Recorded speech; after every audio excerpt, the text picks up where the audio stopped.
और चलिए इस बीच एक बड़ी खबर आपको बताने जा रहे हैं, जहां पर शंकराचार्य स्वामी सदानंद सरस्वती का बड़ा बयान सामने आया। उन्होंने मुस्लिम के एंट्री को लेकर के एक बयान दिया। उन्होंने कहा कि जिनको वंदे मातरम कहने से दिक्कत है वो महाकुंभ क्यों आए, जो हिंदू धर्म को नहीं मानते उन्हें महाकुंभ नहीं आना चाहिए। तो गैर हिंदुओं के महाकुंभ में जाने को लेकर उनके द्वारा एक बड़ा बयान दे दिया गया है। शंकराचार्य स्वामी सदानंद सरस्वती का यह बयान सामने आया, कुंभ में गैर हिंदुओं के जाने का कोई मतलब नहीं है। जो हिंदू धर्म को नहीं मानते वो कुंभ में क्यों जाएं, जिन्हें वंदे मातरम से तकलीफ वो कुंभ में क्यों जाएं, ये बयान उनके द्वारा दिया गया है। भैया वो जब हिंदू धर्म को मानते नहीं हैं, वो भारत माता को वंदे मातरम नहीं बोलते, तो वंदे मातरम बोलने में उनको तकलीफ है, तो वहां जाने का काम क्या है आपका।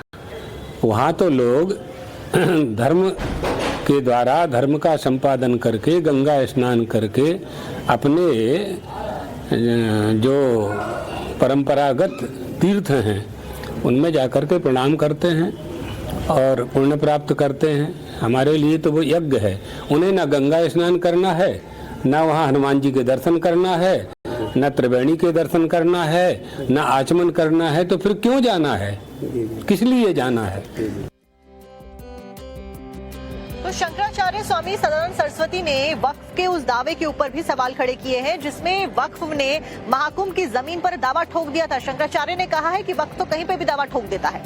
शंकराचार्य ने ये भी साथ ही कहा कि जब मुगलों का शासन था, अंग्रेजों का शासन था, तब मंदिरों को निशाना बनाने के बजाय खाली पड़ी जमीनों पर अगर मस्जिद बना लेते तो आज इतनी समस्या नहीं होती। वो तो कहीं भी दावा ठोक दें, उनका कोई ठिकाना है। जब उन्होंने हमारे देश पर आक्रमण किया और हमारे देश पर शासन किया तो मंदिरों के अतिरिक्त भी स्थान खाली पड़े थे, वहाँ मस्जिदें बनाते, ना कौन रोक सकता था। उस समय तो उनका राज्य था।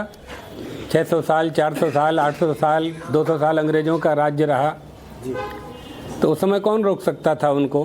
तो खाली स्थान में मस्जिदों का निर्माण करते तो आज ये समस्या सामने होती ही ना। तो यदि हमारे प्राचीन स्थल हमारे प्राप्त हो रहे हैं तो हमारा अधिकार है, हम वापस लेंगे, उनको लेना ही चाहिए।